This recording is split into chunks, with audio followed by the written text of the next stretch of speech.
सूरह मुल्क पढ़ने वाले होगे तो सूरह मुल्क आ जाएगी। ऐ मौला, ऐ मेरे परवरदिगार, तमाम हम्दो सना तेरे लिए है, तमाम तारीफें तेरे लिए है। कुल जहां का मालिक है, जर्रा जर्रा तेरे इख्तियार में है, दरिया तेरे इख्तियार में, बरको समर तेरे इख्तियार में, शजरो हजर तेरे इख्तियार में, हवाएं तेरे इख्तियार में, चांद सूरज तेरे इख्तियार में, इंसान और जिन तेरे इख्तियार में, कायनात का एक एक जर्रा तेरे इख्तियार में है। ऐ अल्लाह, तूने वादा फरमाया था, ऐ सूरह मुल्क, ऐ तबारकल्लज़ी बियदिहिल मुल्क, जो तुझे दुनिया में पढ़ेगा मैं उसे अजाब नहीं दूंगा। सूरह मुल्क अर्ज करेगी, ऐ मौला, ये कुरान में दुनिया में था, सूरह मुल्क पढ़ता था, ये मुझे तलावत करता था, अपने बेटे से सुनता था, ये खुद भी पढ़ता था। मौला, या तो मुझे कुरान से निकाल दे या इस आदमी की मग़फ़िरत फरमा दे। जब अल्लाह की बारगाह में ये सूरत अर्ज करेगी, मेरे प्यारे, खुदा की रहमत में जोश आएगा और अल्लाह फरमाएगा,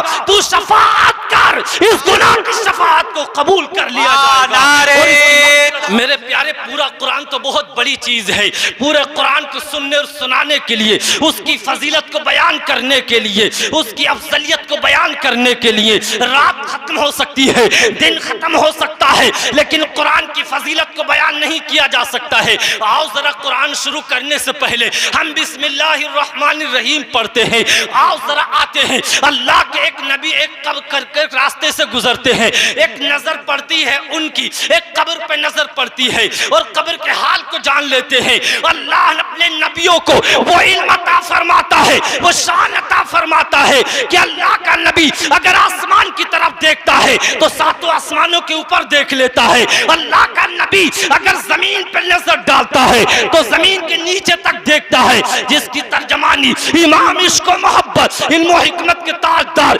इल्म हिकमत के शहरियार, इल्म हिकमत के ताजदार इमाम अहले सुन्नत आला हज़रत फाज़िल बरेलवी बयान करते हैं। और कोई गैब क्या तुमसे नियाह भला, जब खुदा ही ना छुपा तुम पे करोड़ों दुरूद। और मेरे नबी के दरिया रहमत को जब बयान करते हैं तो इस बात को बयान कर देते हैं, वाक़या जूदो करम है, शय बता तेरा, नहीं सुनता ही नहीं मांगने वाला तेरा। नारे तकबीर, नारे रिसालत, फैजाने सरकारे मदीना, फैजाने गौसे आजम, शायर इस्लाम सैयद नईम मियां साहिब क़िबला। नारे तकबीर, नारे रिसालत। अब अल्लाह के नबी ने जब कब्र पर नजर डाली है तो उस कब्र में देखा कि जो कब्र के अंदर शख्स है उस पर अल्लाह का सख्त अजाब हो रहा है।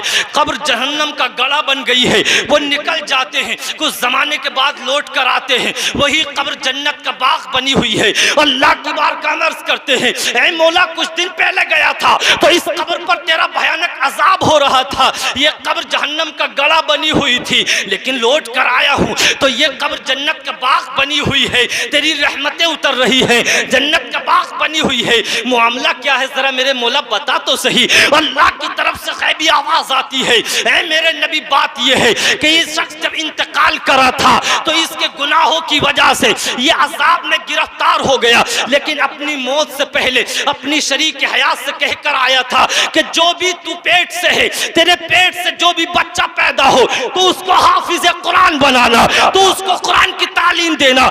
अब इसकी बीबी मौलाना के पास लेकर गई है, मौलाना ने उस बच्चे को कहा है, बेटा पढ़ो बिस्मिल्लाहिर्रहमानिर्रहीम। बच्चे ने कहना शुरू करा है, ऐ रहमान ऐ रहीम। अल्लाह फरमाता है, मेरे नबी, मेरे बच्चे, उसके बच्चे ने कहा या रहमान या रहीम, मेरी रहमत को ये बात बर्दाश्त न हुई कि उसका छोटा सा बच्चा, नन्ना मुन्ना सा बच्चा अपनी छोटी सी जबान से कभी रहमान कहे, कभी रहीम कहे और मैं उसके बाप को अजाब देता रहूं।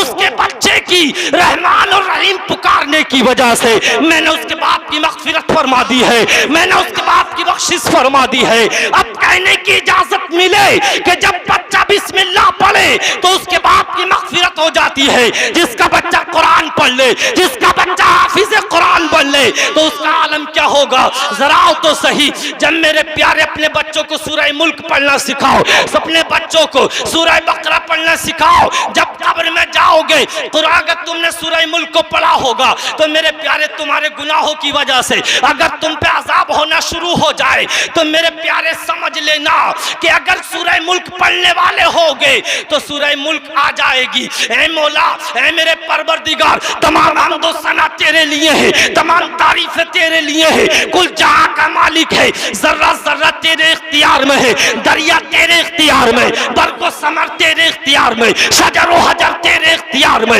हवाएं तेरे इख्तियार में, चांद सूरज तेरे इख्तियार में, इंसान और जिन तेरे इख्तियार में, कायनात का एक एक जर्रा तेरे इख्तियार में है। ऐ अल्लाह, तूने वादा फरमाया था, ऐ सूरह मुल्क, ऐ तबारकल्लज़ी बियदिहिल मुल्क, जो तुझे दुनिया में पढ़ेगा मैं उसे अजाब नहीं दूंगा। सूरह मुल्क अर्ज करेगी, ऐ मौला, ये कुरान में दुनिया में था, सूरह मुल्क पढ़ता था, ये मुझे तलावत करता था, अपने बेटे से सुनता था, ये खुद भी पढ़ता था। मौला, या तो मुझे कुरान से निकाल दे या इस आदमी की मग़फ़िरत फरमा दे।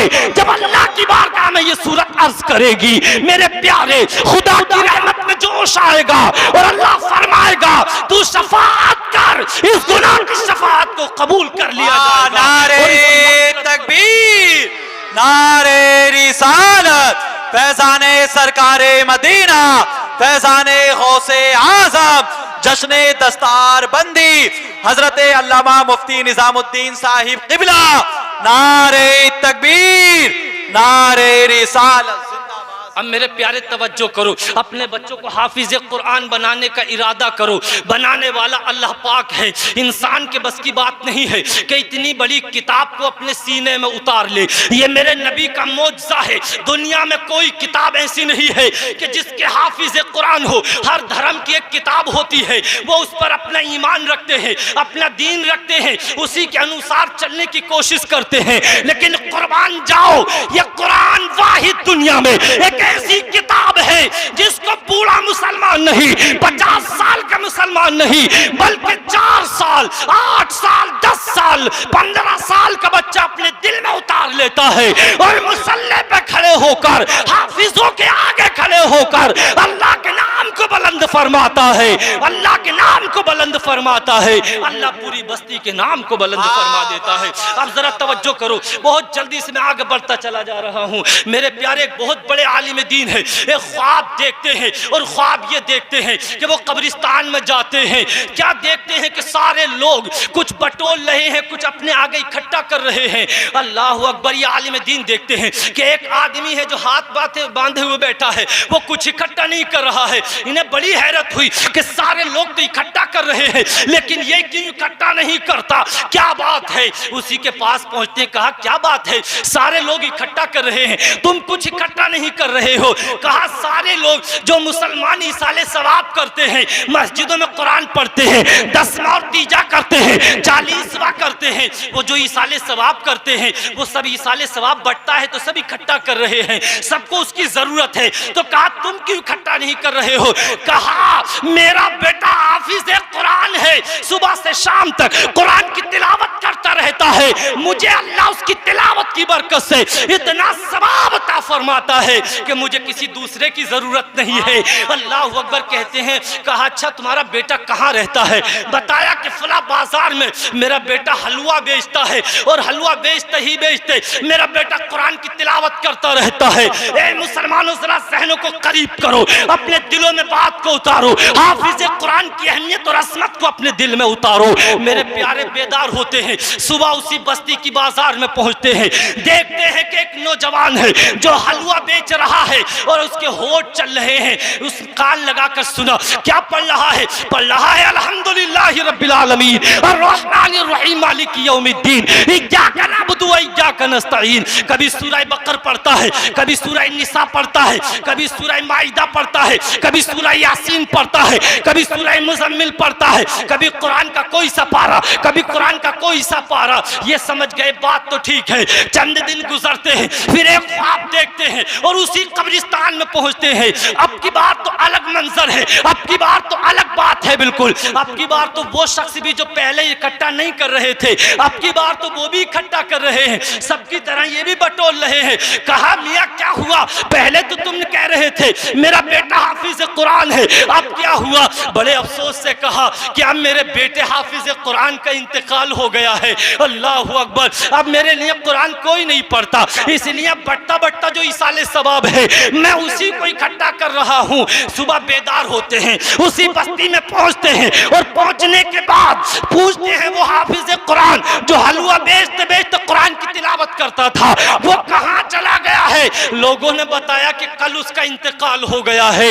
अल्लाह अकबर, पता चला कि कुरान की अजमत, कुरान की बुजुर्गी अगर तुम्हारे दिल में बैठ गई है, तुम्हारी बख्शिश भी हो जाएगी, तुम्हारे माँ बाप की बख्शिश भी हो जाएगी। अरे कुरान तो बहुत बड़ी बात है, अगर बिस्मिल्लाह का कोई टुकड़ा पड़ा है, किसी रास्ते में पड़ा है और तुमने उसको उठाया और साफ किया और अपनी जेब में रख लिया या ऊंची जगह रख दिया, मुफस्सिरीन बयान करते हैं कि अल्लाह उसकी ताज़ीम की बरकत से उठाने वाले की भी मग़फ़िरत फरमा देगा और उसके माँ बाप को भी अज़ाब कब्र से महफूज फरमा देगा।